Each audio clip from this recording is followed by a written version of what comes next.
Hi, everybody. Welcome to the Admiral webinar number 7. The topic today is building smart, how we can use leveraging of BIM for seamless project execution and how Admiral Services supports that.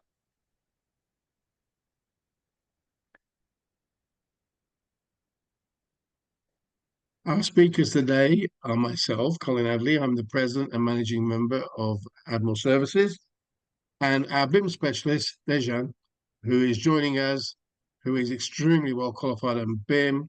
I just think he's just completing his masters. You can update us later, but he's a very highly technically capable specialist in this field. Been learning a lot from talking with him, and I'm sure you all will hear some information today that can be of benefit to you. And then, if you have any projects to discuss later, we can set up direct meetings with you and me initially, then with Dejan directly, and he can guide you, consult with you, make sure everything's going in the right path. So, welcome to today's webinar, and we're excited to share how building information modeling, the acronym BIM, can transform your project execution, and also how Admiral Services, which is my company, can support you every step of the way. Happy to meet you all. Yeah, thanks, Dejan. It's great to have you on board. Is this going to be the introduction? Yeah, okay. Yeah, that's it. Then we go from here. So I'll pass this part over from here. We'll let Dejan do some of the talking because he's the expert and the man with the info. So this is just a screen shot, really just for some notes to keep us on track, but not a script to read from. So you can take it away, Dejan. I'll leave it with you for the next few slides. Thank you for the kind introduction, Colin. Happy to meet you all. Well, just a little introduction on my background. I'm in the architectural field for the 15th year now. I'm a practicing architect, but I've changed roles during the years, as everybody in our field does. I've been in architectural design. I've been in the facility management space, as built, involved in some quite large projects, largest being the LAX Terminal 2 expansion in Los Angeles.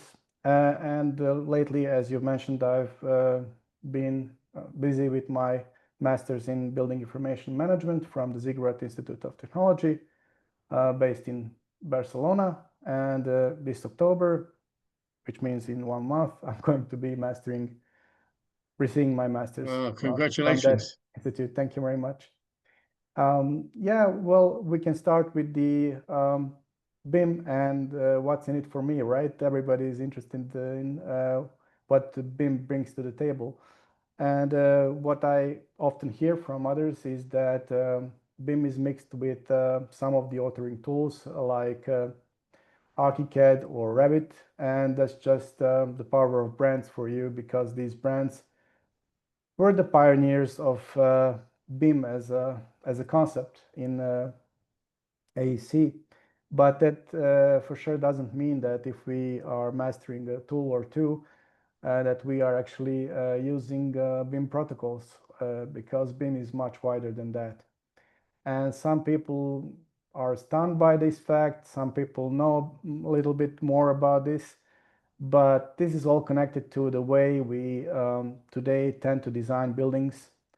And BIM environment is, or BIM as a concept, is actually much wider. It involves many concepts, like the ways we set up projects, the ways we organize teams, so much more than just managing projects inside these authoring tools. And of course, what ties into the story is that some people actually think that doing project development in these tools can be simplified down to a BIM per square meter, which is also funny, but that's just the way things are today. And we don't need to, or we shouldn't actually look down on people for that, because that's just natural. People who are not in this field, don't have the information needed, and they should be brought to or introduced to these concepts step by step, because the whole subject is quite overwhelming. Yeah. Yes, it's a very large subject, that's for sure. Yeah. But And yeah, I wanted to just finish off this story about BIM and looking at BIM in a wider sense. Uh, we can actually talk about square meter price per square meter for development of projects, but only if we define them through concepts like BIM execution plans, which are very detailed, where we need to introduce our customers to the fact that there are concepts like um, team management, needs for master information delivery plans, level of information needs, and so on and so on. So that would be going into too much detail, but I don't want to do that now because the scope of this webinar is, of course, limited.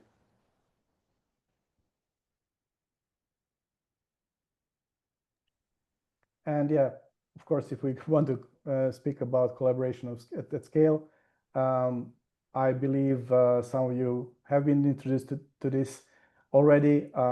BIM is like a librarian that or these authoring tools that use BIM are like librarians that gather information from multiple parties involved in the project, and they act as a central repository or some kind of source of truth for the project, that should enable all of us to track the data more easily, to do updates more easily, and to manage the projects more easily.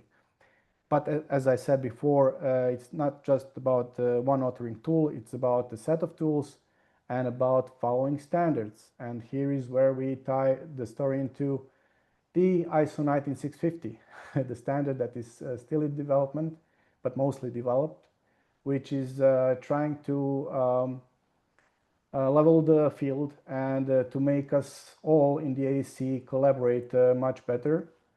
And we need to thank some very smart people for this standard, because it's really going to help the new generation of AEC professionals to yeah, work on large projects effectively. yes, it's great that that's coming out. In fact, we'll probably do another webinar all about the ISO implications, and I know there's only a few chapters now, but there's enough there to get of the meat of it to get into and have a discussion, because that's what I think BIM's been lacking, is that standard. So it's great news that's coming along. Absolutely.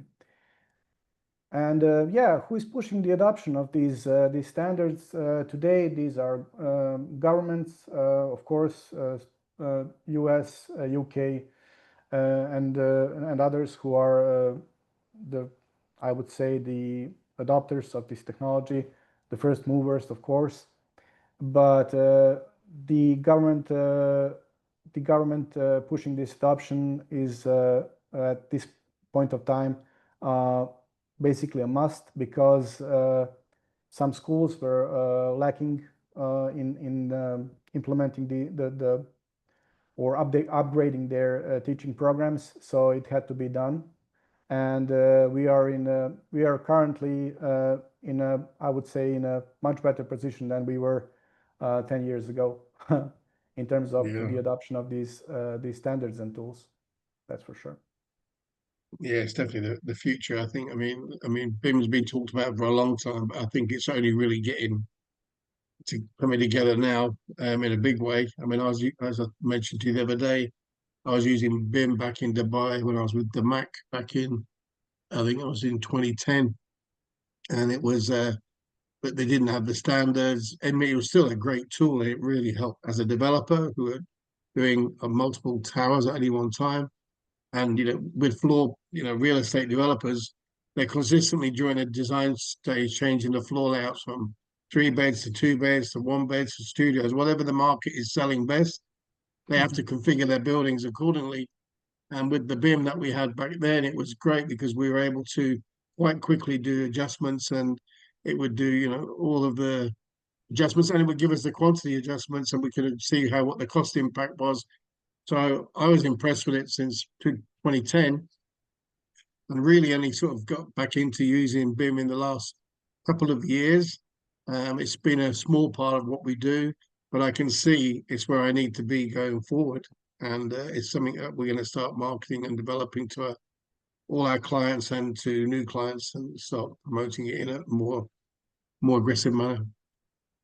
Yeah, and let's not forget that the web infrastructure has been developing rapidly since then as well, and that has helped us use some of the more advanced tools nowadays, which are more cloud-based and forcing collaboration more onto stakeholders, which can be a good thing, also maybe a less positive thing if you take into account the fact that some stakeholders want to be involved more, but Yeah, are less technically advanced.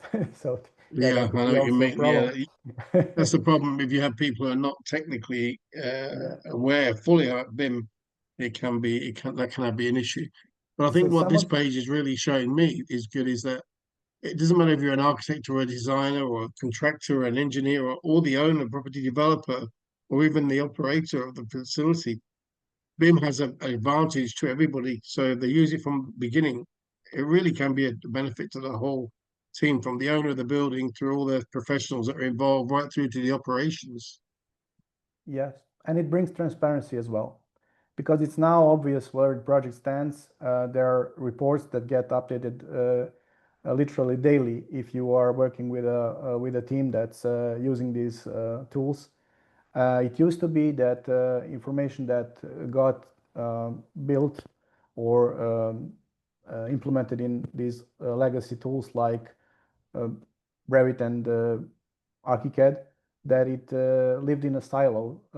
It didn't really get shared around until, for example, in a certain stage of the project where you would send a file to a manager and then check for clashes and so on.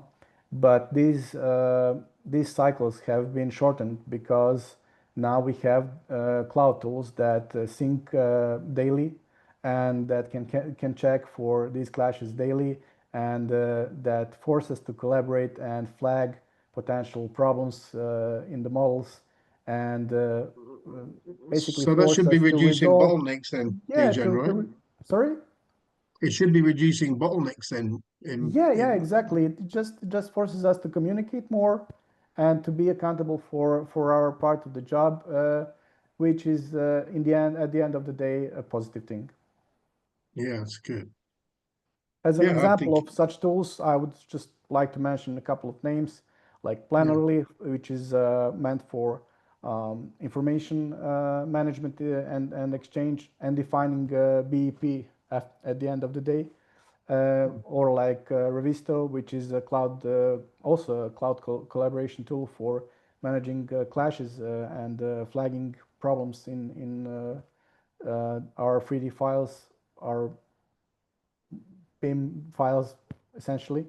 And yeah, what is positive about these tools is that many of these tools, like Revisto, have built-in augmented reality and virtual reality as well. So yeah, we can get those parties that are less technically less technical involved, and we can show them the progress of the project. We can walk them through our projects, and they can actually enjoy the projects in 3D and walk through them virtually. And they can also use augmented reality, which is a mixed reality yeah. in other words. I think one thing is important to note though with BIM is there's a misconception with people. It's like BIM is not like an AI that just does it all. BIM is based on human technical skills, people. So Absolutely. you've got to have the right people. I think more training rather than some architects who just dabble in it. We need to build more BIM professionals to deal with it, because I've dealt with a couple of projects overseas, particularly now. in Saudi Arabia with the boom that's going on there. And they're giving out, I know from Jordan, there was a big engineering company that I was dealing with that were doing all the BIM. And a lot of the architects who are working with it had never really worked with BIM before. And like you said, we're getting misinformation, not updated, people were getting overwhelmed. And then everyone was saying, oh, BIM is useless. It wasn't BIM, it was the people involved. Absolutely. The human capital is essential in this whole implementation of BIM. Yeah. And I like to say to potential clients and mention always that we first need to optimize for people, because these at the end of the day very powerful tools still won't be able to help us optimize enough if we are waiting for other people to reply to our emails, get in touch, or update us on the project statuses. So that is why in some of these cloud tools, um, the option of avoiding some of these normal procedures is minimized, and it's penalized. And that is why the frequency of communication is, I would say, even um, boosted to be Mm. in a sense to encourage over communication so that these bottlenecks could be eradicated. That's the essence of these cloud collaboration tools. Well, yes, that's Because great. waiting for hours and then days and then weeks for updates, and just not knowing what to do at critical stages in your project is just we cannot allow it in these projects, because essentially these tools are used on pricey projects. So we have to mention that these tools are most at the end of the day usually used on larger scale projects. So yeah, we have to be aware of that. Yeah. Okay, thank you. I think we'll move on from that. That was good.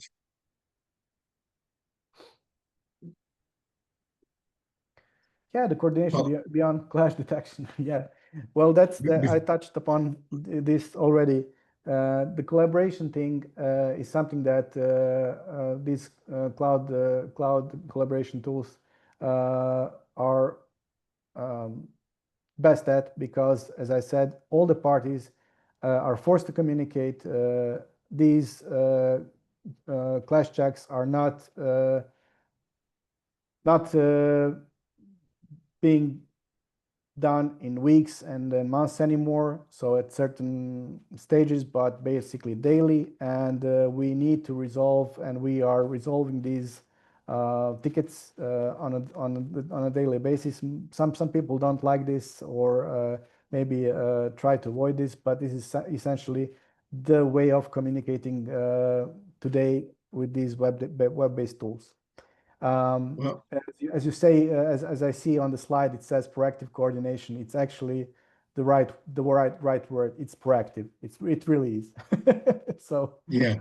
yeah, and Well, ACC as Autodesk Construction Cloud is also a solution that lets us do the same. These are all centralized or web-based platforms in one form or another.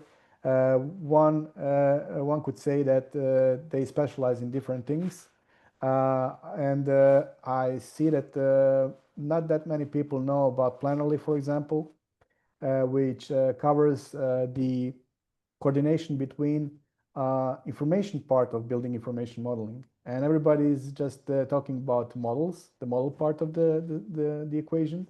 But for example, it's very important to know and to emphasize that there's information embedded in these models. The metadata, all the information that we need for extracting quantities, attaching information like all sorts of information like I don't know, type of concrete used in the building and so on. So I'm just naming an example. And this information, as it gets attached to the model, it needs to be exchanged with somebody. and it needs to be defined in a repository. And for example, Plannerly as a tool is very good at this.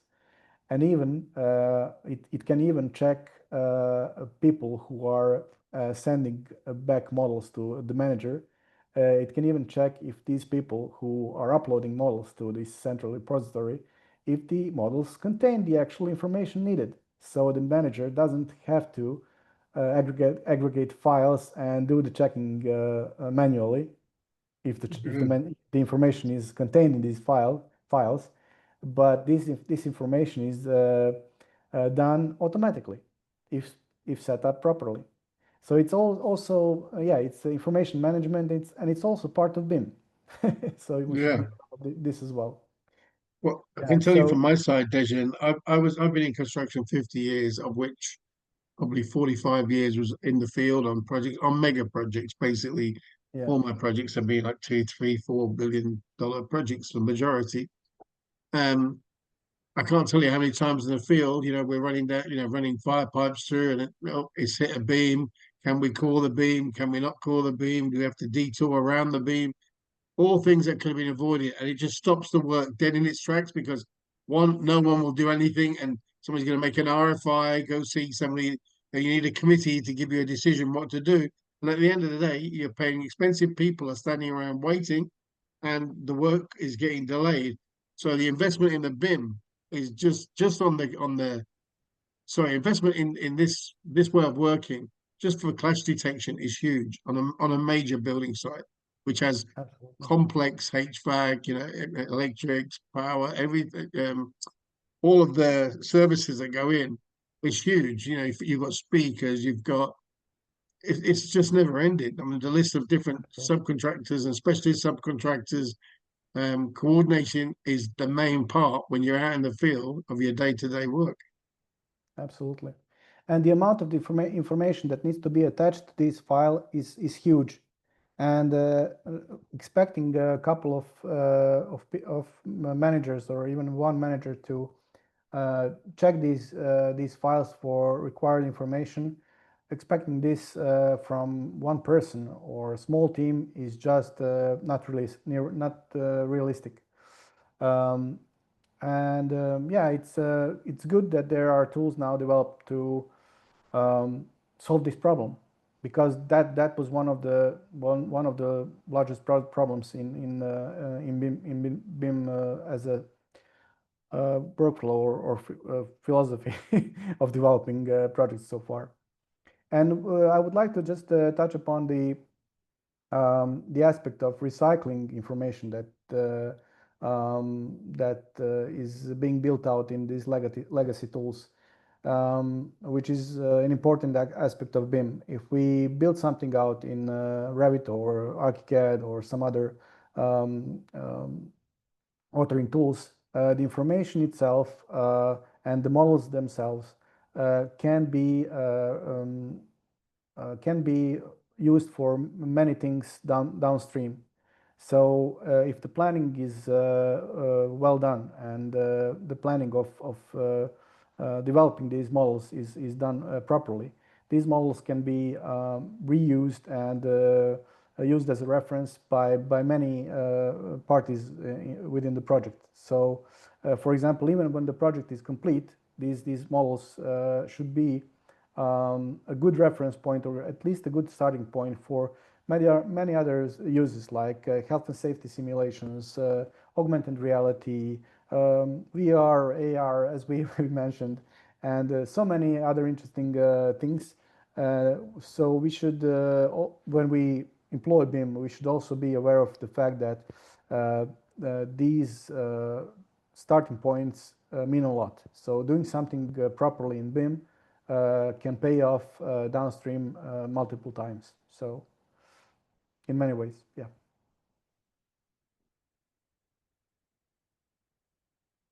Sorry, Colin, I don't hear you. You Sorry, so muted let's yourself. move Yeah. on to there we go, next screen. So I'm suffering with this flu today. I do apologize if I'm a bit not so clear on the mic. No, Yeah, no worries. this is another interesting point about visualization. Absolutely, yeah. The visualization point ties in well to the point I've mentioned. Um, if we do the modeling properly within these authoring tools, it's a natural step. The next natural step is extracting as much from these models as possible. So we can very effectively use these models for AR, VR, site logistics, visualization, health and safety simulation, and many other things, facility management as well. The main point of BIM as a one source of truth for this development of project is that we first need to have a good and reference that we can trust. And we can Yes. trust the reference if we have good starting conditions. And Yeah. for example, in the last a couple of years, I've been focusing my energy on as-builts because I've seen that many trades suffer from not working with good reference data, good starting point in their projects. They are using PDFs, older DWGs. Some use outdated Revit files and so on. So I got really interested in scan to BIM and as built and facility management and reusing basically and making BIM useful for many trades like guys who do facility management for large factories, water treatment plants, and so on. So yeah, Yeah. there are really multitudes of uses of BIM in many other fields. Yeah, that I wanted to Very, drive very that home. interesting. Yeah, yeah. Yeah. Yeah. Okay. And yeah, of course, I need to touch upon yeah, the LOD thing because everybody in BIM speaks about LOD, and it really brings some ambiguity into the field. Um, but thankfully, these things are getting now much clearer with the ISO 19650 standards, and people now begin to realize what these LODs or level of detail and level of information needs and so on mean for BIM modeling and BIM project management and BIM model development. These things Mm. are essentially all developed and defined in the BEP before the project even begins. We need to know essentially first of all at what level of detail we need to represent certain parts of the project, what our focus will be, whether we are going to focus on certain aspects or certain elements of the building more. And for example, if the focus is the structural model, then we will definitely implement some rebar modeling and so on. If the focus is on the interior, then we will focus on the actual room sizes. We will define the level of detail needed for the room geometry and so on. And we will likely focus on the details of the furniture and not the structure of the building, right? And all this Mm. is defined in the BEP. So, being an execution plan for those of you who are new to this, and yeah, all this. Yeah, I see that you mentioned here scan to BIM as well. There is no point in doing all this if there is no good reference starting point for the development of the model, because we most of the time are not arriving at site to start from scratch. Usually around us we have other buildings. We need to know the site conditions. We need to know where to start, and how to position the building at least. But often we have reconstructions and we have a change of use, and then scan to BIM can also help us with the with scanning, of course, and finding our way through the building and mapping all the position of all the elements that are important for us for planning our reconstruction on the building, for example. And yeah, you mentioned the BIM execution planning. All this, in of course, in ideal conditions, should be defined in the planning stage of the project. Yeah, And that is something that is also that could be also a subject of the whole semester yeah. on a faculty of related to this. But of course, we are all striving to simplify this to the point of checklists and communicating all this with the involved parties, and writing this in a structured manner, following the ISO 19650 standards, set of standards, and with a good set of plans, we usually are confident enough to price a certain category of projects for BIM, as I said at the beginning. So then it really makes sense when you have all this information included in the BEP, like LOD, level of information need, scope, involved parties, and so on. Then you can talk about the price potentially per square meter of the building. And yeah, that shouldn't That's it. be that shouldn't be something that's strange, because if you think about it, if you just want to buy a house, you would like to know where the house is located, what surrounds that house. Is there a school nearby? What kind of neighborhood it is in, and so on. That's also some kind of execution planning for buying a house, right? so Yeah, it's not much different than the BIM execution planning. yeah. The one thing I want to mention on As an here, idea, as a concept. yeah, yeah, that's a good idea.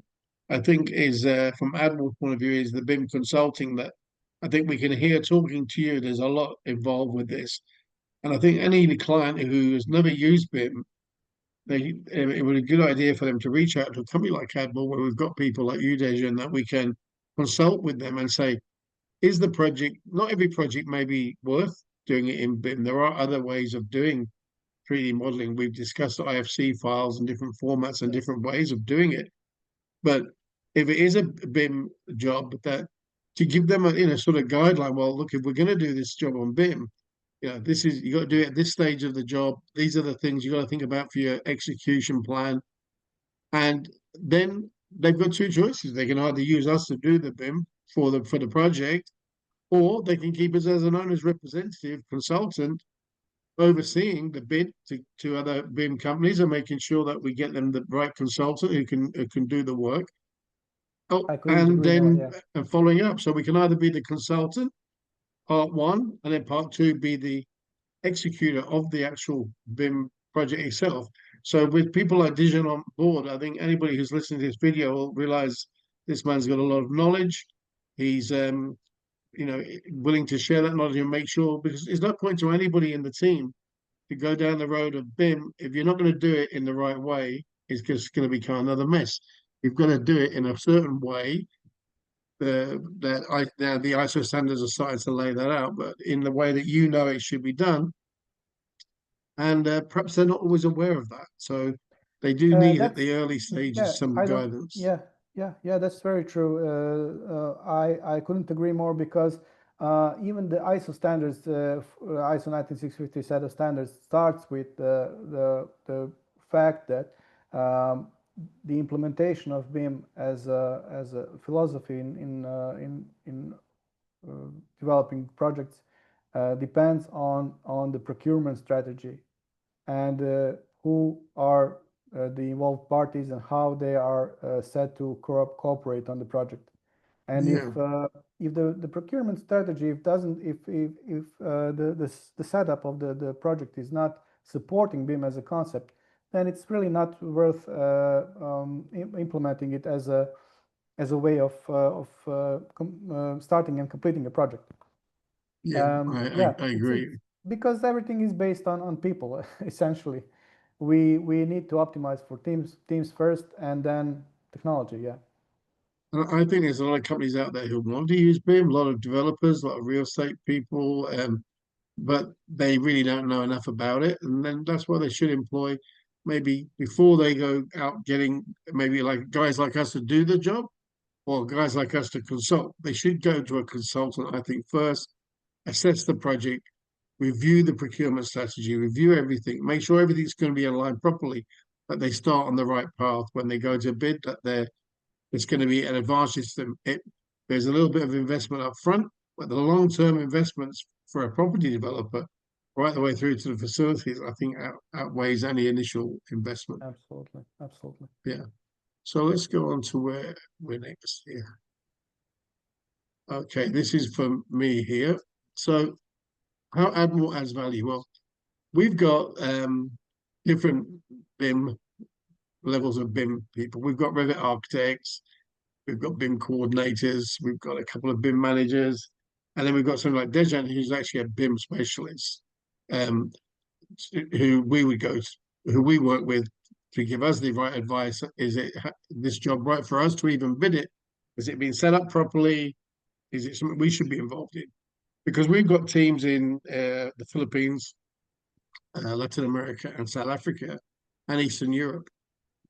And depending on where the project is, we can have a mix because if they want the people, it depends. If somebody just wants us to provide Revit architects or people, then they probably want them on the same time zone.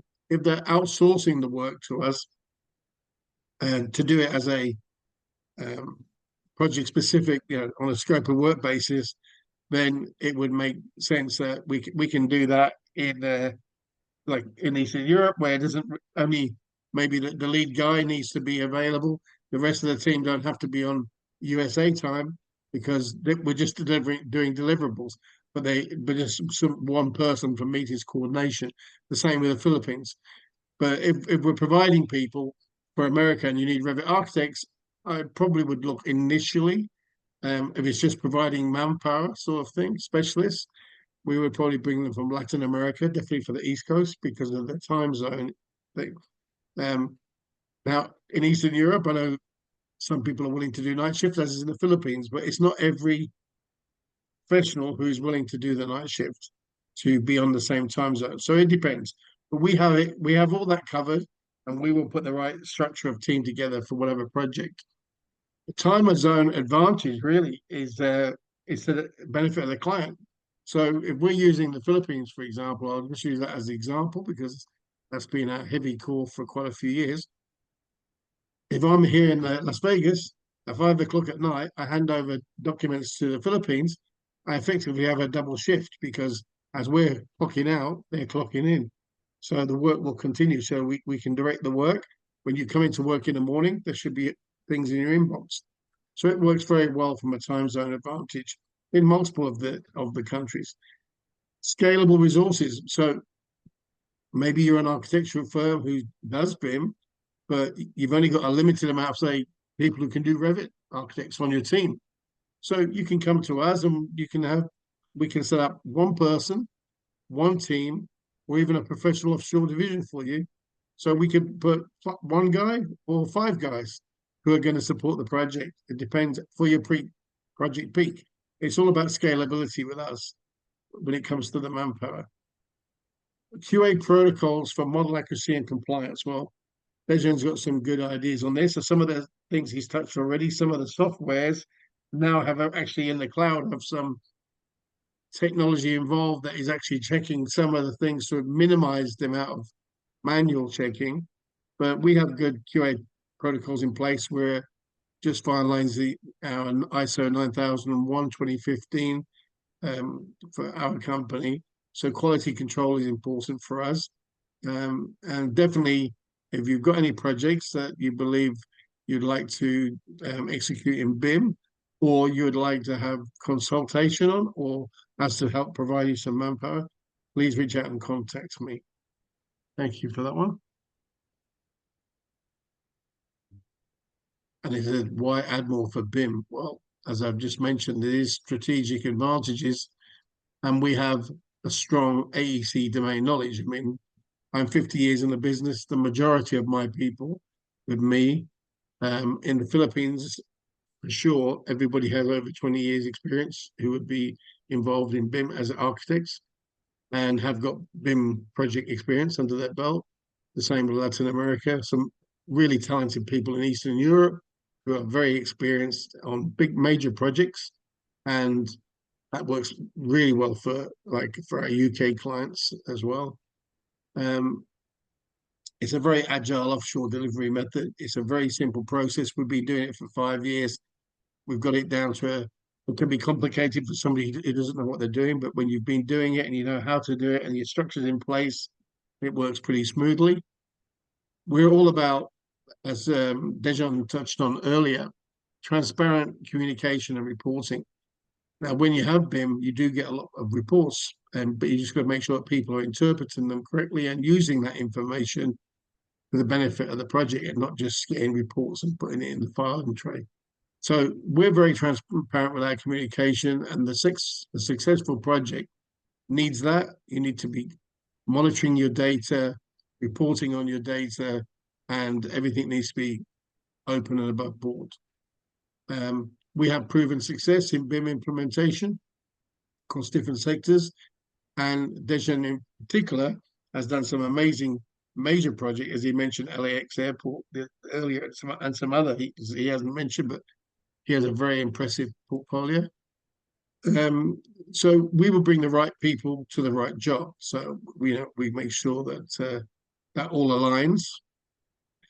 And some of our clients, especially the interior designers that we've been helping, both in Miami and in Dubai, they've said to us that our support for the BIM has helped them stay ahead of schedule, and that our offshore team really felt like an extension of their team. In fact, to the point when we had done our job and based on our scalability, it was time for us to move away.